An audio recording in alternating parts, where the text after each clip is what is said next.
नमस्कार, मी अश्विनी पुरी आणि तुम्ही पाहताय DS न्यूज 24.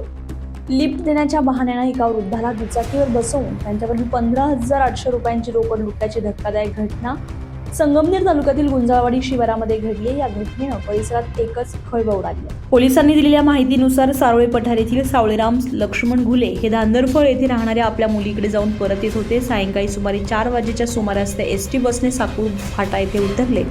तेथून आपल्या गावी जाण्यासाठी ते पायी निघालेले होते आणि यावेळी एका अज्ञात व्यक्तीने दुचाकीवर येत मलाही त्याच दिशेनं जायचं आहे असं सांगून त्यांचा विश्वास संपादन केला. वृद्ध असल्यानं आणि पुढचा प्रवास सोपा व्हावा या हेतूनं सावळेराम घुले यांनी त्या व्यक्तीची लिफ्ट स्वीकारली. मात्र काही अंतर पुढे गुंजाळवाडी शिवारामध्ये पोहोचल्यानंतर आरोपीने अचानक दुचाकी थांबवली. त्यानंतर आरोपीने घुले यांना खाली उतरवून त्यांच्याशी धक्काबुक्की केली.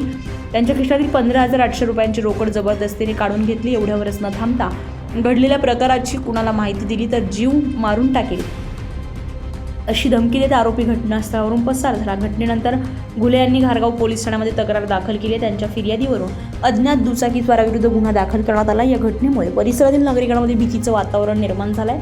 अनोळखी व्यक्तींवर विश्वास न ठेवता अधिक सावधगिरी बाळगण्याचं आवाहन आता